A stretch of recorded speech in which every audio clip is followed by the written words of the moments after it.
Okay. Can you just tell me what your thoughts are about with Trump's comments? It was just such an insane thing he's saying about the U.S. owning Gaza. It's been Well, I think announced the globally, global but reaction has been universally negative.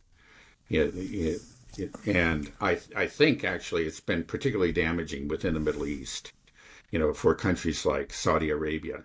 Now, Saudi Arabia and UAE, their governments, um, I can't know. I've heard this from more than one source, but it's clear, from their conduct over the decades, they don't give a damn about the Palestinians. The governments don't. And I think actually, like the king of, it's not the crown prince um, of Saudi Arabia has told foreign leaders this directly. Um, but they have to, but their people do care. And so, they have been, developing a cozy relationship with Israel, and they've long had a rather cozy relationship with the United States. But it's something that they kind of try to keep out of sight from their people. It's they because they understand that it's unpopular, and it appears that actually, like Saudi Arabia, UAE, and maybe some other Arab states were working on some sort of program to take over and develop Gaza, maybe in concert with other powers. And but it's not something that they wanted to talk about openly. It was something down the road. This is something that they wanted to keep out of sight of their own people. So by speaking all this out loud, and I think Trump gave it his own particular spin. I don't think that anybody really agreed to the U.S. owning Gaza. I don't see how that would happen. But just talking openly about ethnically cleansing Gaza, he put these monarchies, these Gulf monarchies, in a very uncomfortable position, and so they're really quite upset about this. Yeah, I think so that do you? there have been clearly negative diplomatic consequences. Now, within Israel, it's a little bit harder to say, and this is maybe partly what Trump was thinking, that he was trying to, bolster Netanyahu, give him a win. Now, I don't see why U.S. ownership would be something that they would be interested in. They're about Jewish ownership, let's be honest, of Gaza. But perhaps they're just thinking, that's just never going to happen. But if we have, just as long as we have the U.S. backing us fully on ethnic cleansing, that's great. And in the end, it'll be ours. I think maybe they have this thought. Maybe Netanyahu has this thought. So it may have helped them with certain factions within Israel. I think that's all you can say. Now, speaking larger, kind of looking at Trump in general, he's a hard person to figure out sometimes. I would first of all say that he doesn't play 3D chess. I don't know if anybody really can play 3D chess. I think this is always sort of uh, a way of explaining yourself out of, let's say, embarrassing behavior by your favorite candidate. Well, he's playing 3D chess. You just don't get it. Maybe somebody like Erdogan, occasionally, maybe you could say he's playing 3D chess. I think he's that kind of guy. But I don't think Trump plays 3D chess. Trump actually just plays checkers. Sometimes he plays it pretty well, but I think he's pretty direct. He says stuff that's on his mind, and maybe sometimes he'll exaggerate something purposely, or you make a threat that he doesn't really intend to back up. It's just sort of like to pressure the other side. That's about as far as he goes. Um, so yeah, I don't buy the 3D chess argument. I think it was actually very damaging to the U.S. and Israel in the long run. Again, it maybe just bolstered certain factions within Israel, but that's the most you could say for it. What do you think is the outlook for the Palestinians in the short term, though? Um, well, in Gaza, this ceasefire again, where Netanyahu wants to get out of it. He's actually said and promised certain people that he'll break it. But then it appears that the U.S. wants him to continue with it and to actually you go through with the second stage and the third stage of it, or the main purpose, I think, is to release the hostages. And it must be remembered that within Israel, uh, there are a lot of people that are in favor of that. They want to see the hostages come home, and that's been one place where Netanyahu has been vulnerable, that he's constantly been attacked on his failure to get the hostages released. And so you do have a lot of Israelis who are just complete Zionists, and they probably, who do in the long run want to ethnically cleanse Gaza, but they also want to get the hostages home. And apparently Miriam Edelson is one of these people. According to Max Blumenthal, that she is. She's about as Zionist a person as you can get. This is the widow of Sheldon Adelson. She's clearly in favor of a greater Israel. I think she wants the West Bank to be annexed and eventually Gaza to be annexed, but she wants to get those hostages home. So you do have support. That may be one reason why Trump feels like he can go ahead and continue to pressure Netanyahu on this, because he actually has backing from, these very wealthy and powerful Zionists in the U.S. for that. It's nothing, they're Zionists and they're not going to stop being Zionists, but they do want those hostages released. And I think you find that within Israeli society too. There are a lot of people who just want the hostages released. Now, I heard just to understand, where Israeli society is right now, I heard about some very shocking results of a poll that was recently conducted in Israel. And it was over 80% of Jewish Israelis think that ethnically cleansing Gaza is justified, either practical terms or moral terms. Only 3% of Jewish Israelis felt that it was immoral. I mean, that is extraordinary. Yeah. But yeah, so this is what we're looking at. Unfortunately, it's just this, we see the ceasefire and it seems like a glimmer of hope, but when you look at the larger picture, it looks very much like a temporary phenomenon. Yeah, it has given the Palestinians in Gaza a breather. But while, things are definitely improving in the short term there in Gaza, they're right at this very moment, they're getting even worse in the West Bank, for example. If you have such an overwhelming majority that supports ethnically cleansing, which is, and if the Palestinians don't want to leave, that means genocide, right? That means you have to, if they're not willing to go, then that means just killing them. Then there is just no solution. This is just going to have to end with what? How is this going to end? I always ask this question. Yeah. How is this going to end? Is it just going to mean that will Israel be sanctioned? You just think that just Israel has to go at some point, it just has to collapse. But then you have all these people there that won't leave either. You have the same problem. And then what, are you going to have a massacre of the Israelis now because they are not going to leave? I mean, this is just such a horrific problem. Right. Yeah, I don't see a happy ending to this, unfortunately. I just don't. I mean, it just seems like, because again, it's just that Israel itself seems to be in the grips of, this kind of genocidal frenzy. It's just. But do you see an ending? It has to end, and I feel I feel like it's culminating towards that end, and that's why it's just so. It's so horrific, but so I can't take my eyes off of it. It's just like this is, we're headed towards the end of this, and it's going to be awful. It could go on for longer than It's that there have been moments, let's say in the past year or so, where you thought, okay, maybe we're approaching some sort of climax, and maybe we're going to have an all-out war, for example, between Iran and Israel. And it's clear that Netanyahu still wants this. He's still working for it.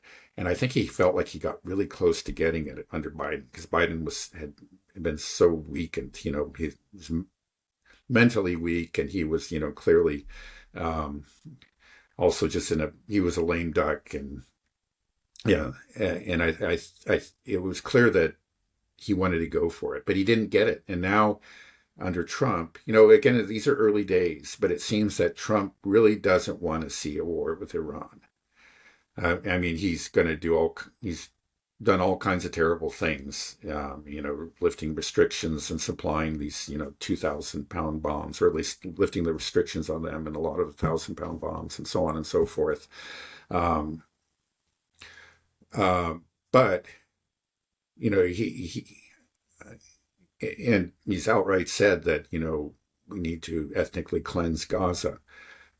But also there seems to be a consistent message that he is not interested. He does not want to have war with Iran. He's actually said that openly. Like some people are saying that I want to, just blow Iran to smithereens. I don't. We just want to work out a deal with them. Now, I Right. don't think if he wanted to work out a deal with him, he had a deal when he came in 2016 or 2017, and he ripped it up. And I don't think he's going to, I think the Iranians would be crazy to make a new deal with him. He just didn't keep the first deal. So Well, I don't you think that's going saw to happen. the Ayatollah Khamenei. He just I maybe didn't see it. I think it was just this morning. There's a couple quote statements. One of them was, he said, negotiating with a government like the U.S. government is not wise, intelligent, or honorable. Right. He was just saying that no, we're not doing any type of deal with the United States. We're not It's hard for me negotiating to with the believe U.S. that they would, yeah. Right. So, So that's off the table, I think. So. right. Yeah, so the thing is that's what I'm worried about. It's just that, okay, in these early days, it's clear that Trump wants to avoid war with Iran, and it looks like Netanyahu is not going to get his wish, over the next several months, maybe over this first year. And Iran seeing this maybe say, well, this is a chance for us to just, they know that the threat hasn't passed. It's always been there. It's been there for years and years, for decades. And they've been preparing for it. And now that they have this comprehensive agreement with Russia, they can prepare even more. And I would say in the long run, just looking at the trends, I think the U.S. is going down, and that's the main backer for Israel. Israel's reputation in the world has been greatly damaged, and that damage is not going to be repaired. It's been irreparably damaged. Its backing remains strong, as I said, in places like certain Western European countries, but I don't think they can count on that in the long run. Because there is a growing awareness among these European populations of what's going on, and there is a risk that eventually there will be some really hostile governments very hostile to Israel will take power. I don't see it happening in the near future, but I think it's inevitable in the longer run. It just looks bad when you extrapolate out. Things look bad for Israel. And I think Iran will, meanwhile, grow stronger as they become more integrated with the BRICS and, with both China and Russia. They've learned they don't have to be part of the West. They can, and they can really prosper, and they can become militarily stronger. It's already, they're no military pygmies. They're formidable as they are, but they'll become that much stronger. So somewhere down the road, and within Israel, though, you just don't see any sign that this kind of apocalyptic cult, I think, that's taken over. It's not to say everybody there is a religious extremist, not by a long shot, but that poll showed, that there is just, even among the secular population, there's almost a kind of apocalyptic, nihilistic view of things. And I don't think that that's going anywhere that's become what Israel is and will be for at least another generation. So we do have it looks like an inevitable clash, and maybe somewhere down the road, I don't know when it will happen, maybe towards the end of the Trump term, or maybe even farther in the future. Maybe sooner. You can never tell with Trump. Honestly, I think we make a mistake to try to penetrate his mind, because I think it's a rather chaotic mind. The guy's not stupid, but he's just sort of chaotic and inconsistent. And he just at some point just may say, bomb them all to hell, and we'll find ourselves with a major war on our hands. So now, that it's a war that Israel could conceivably lose. It's even with total American backing. Or that would very greatly damage Israel. Maybe it wouldn't be a total defeat, but it would just be a mortal wound. We'll see. Hey guys, I hope you're enjoying the conversation so far. I promise to only take 1 minute of your time. If you're using AI, please consider checking out my website, Novlisky.io. Right now, we're in the middle of this AI arms race. Nobody knows what's the best AI to use. Yesterday was OpenAI, and everybody's talking about DeepSeek. This is great for us as consumers of AI, but what's not so great is having to jump from platform to platform. You don't want to have to sign up for a monthly subscription on OpenAI and then move over to Anthropic and then move over to DeepSeek. So what we built here at Novlisky is an AI hub It allows you to access hundreds of AI models. We update them as soon as a new model comes out. It is integrated into our system, and you can use them all under one platform. And another thing that's so great about this website is that you can easily use multiple models at the same time to compare which is best for whatever use case. So, for example, I'm going to use Anthropic and GPT-4 at the same time. So I get side-by-side results. I use this in my work every single day. I think you'll find it incredibly useful.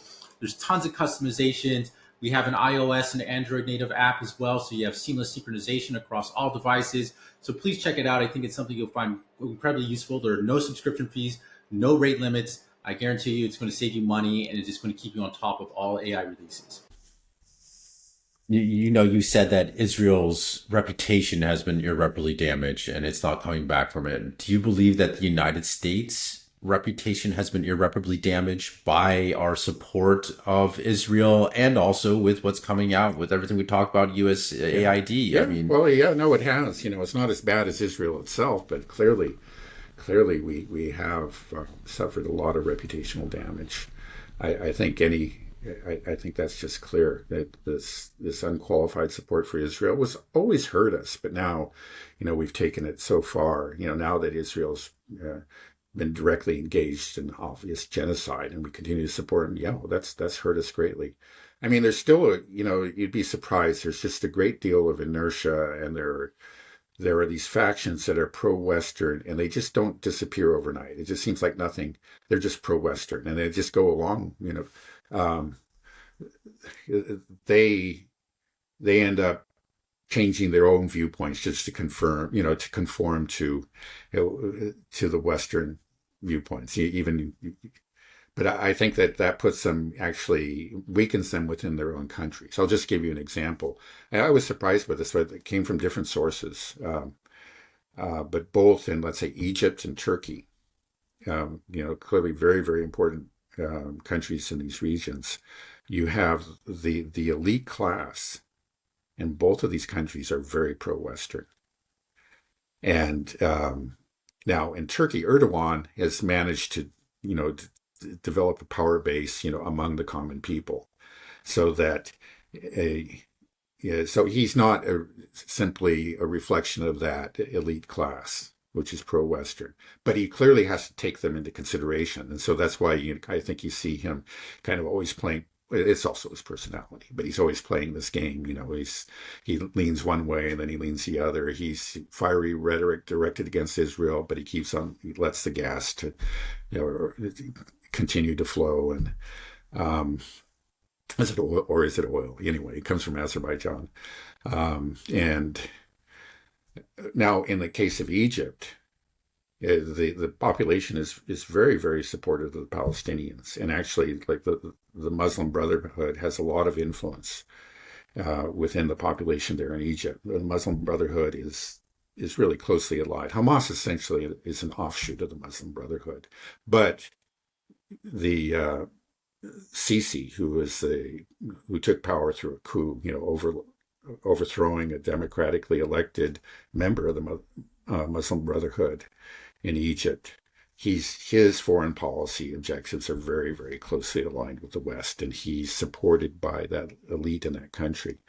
Now, what I'm just saying is that as the U.S. begins to decline, it's not like these elites, I think, will decline with it. They become, as we learn, more and more about, the ugly side of Western hegemony.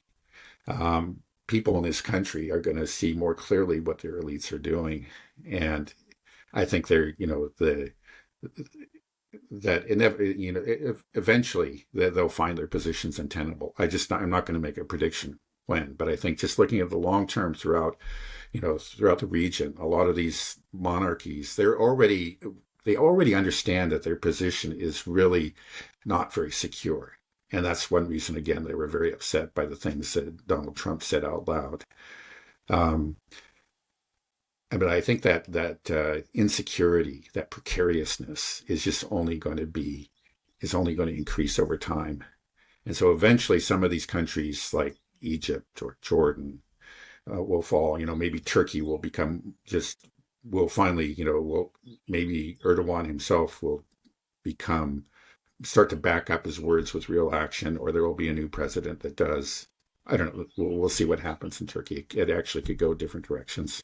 But I think, especially Egypt and Jordan, the pressures that are coming from beneath are only going to grow over time.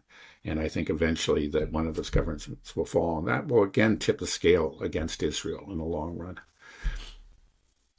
Or Well, maybe in the medium term, maybe just looking, it could happen faster. Things often happen. You get used to it. It seems permanent. And then just one day it's gone, right? The government is overthrown. It could actually happen any day in a place like Jordan or Egypt, or they may hang on for years. We'll see. okay. Just sort of one last question. But sure. Who do you think is in the driver's seat in this relationship between Netanyahu and Trump? Because it seemed like it was clear with Biden, Netanyahu Right. could just do whatever he wants. But now it feels different. Who's in charge now? Yeah. Well, I think actually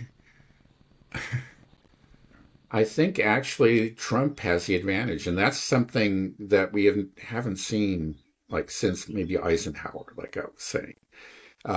Now, it also has to be. We also have to remember, as I've said several times, that Trump is a Zionist. So we're not, he's not actually opposing Zionism, and he's backed by Zionists. Again, like Adelson. But in this particular relationship, we're talking about Netanyahu. I think Netanyahu finds himself in a tight space, in a very uncomfortable position that he's not used to. He's usually, been able to just completely disregard what the Americans say, and they just got to deal with it. It was true, like under going all the way back to George W. Bush and through the Obama years, and certainly under Biden. That was, he even bragged about it. I could just say something and it's just done in the U.S. Now it looks like he can't. Now, unfortunately, it's not really a blow to Zionism, but it is a blow to his own personal power. And we'll see. It's just that Trump, I don't think he wants necessarily to get rid of Netanyahu. He's not like Chuck Schumer. Again, a very ardent Zionist who made that speech against Netanyahu and said that he had to go. It's not that Trump really wants Netanyahu to go, but he wants him to, submit to him on these certain issues, like, again, the ceasefire. It looks like that's what Trump wants to do, and that he's supported by Adelson in that, and he looks like he's getting his way. One thing is, I think Netanyahu always found that he had levers that he could pressure points, like against Biden, for example. Biden was being attacked as not sufficiently supportive of Zionism, which is nonsense. I mean, he was just a total Zionist through and through. But he did have this base that he had to deal with in the Democratic Party, that was very upset. So he would at least, make these gestures. He would wring his hands sometimes. And that was all it was. There was nothing substantial. But because Trump is just like a Zionist, that means Netanyahu does not have these pressure points, the same ones that he could, he could take advantage of in the case of Biden. So he finds himself, just in a greatly weakened position vis-a-vis Trump. Now, if Trump actually wants to do something that's truly, against the greater Israel project, I think then you would find all of a sudden Adelson and all these other people would turn on him, and he would have a huge fight on his hands. And then, like previous U.S. presidents, he would have to bow down. I mean, he would be pressured to bow down. You just never know with Trump. He might put up a bigger fight than they did. But right now, he's Zionist, but he does seem to have the advantage in this interpersonal relationship. Right. He's a Zionist, but he doesn't seem to be a genocidal Zionist. At least I hope so. Yeah. Like with Biden, Yeah, I don't know. Because at the same time, like one of the presidents, remember that Netanyahu presented to Trump was a gold-plated pager. It was just disgusting. Right. Yeah. I mean, this It's is just a terrorist that, celebrating terrorism. Right. Blowing the arms off of kids and all kinds of civilians and so forth. And again, just don't forget that Trump lifted the restrictions on the settlers. They're very minor restrictions, and it just helped them, encourage them to go on their rampages. It's so I don't know. Yeah, it seems like I think in a way he's sincere when he's talking about, he wants actually the Palestinians to have a happy home somewhere, but he's also not acknowledging the reality. He's going on and saying that, they've suffered all these, they're constantly being killed and bombed and, their homes are rubble and it's just terrible as hell there. We'll just find them a nice place. Why is it hell there? It's because your government supplied the bombs, continues to supply them. You've actually accelerated that to some extent, and you're supporting this regime that's killing them directly. Either he's just, there's some sort of cognitive dissonance going on there. He's not really acknowledging the reality, and or he's just engaged in just, he's just obviously lying. He's covering up, purposely covering up for the Israelis and for the American role in it, pretending to have, to be virtuous and compassionate when he knows very well that's not what we have been. Right. Okay, Dad. Well, yeah, we're living through some real seismic shifts right now. Yeah, it's quite interesting. Right. No, it's quite an extraordinary phenomenon. Who knows how it's going to end up. I guess we can get into this later, because this is this whole question of what are the chances that Trump really will succeed in this? And I think that would be an interesting discussion, but we'll do that some other day. Okay. Yeah, we'll save it for next time. All right, Dad. Well, thanks a lot. Have a good rest of your day and a great weekend. You too. Bye-bye. Bye.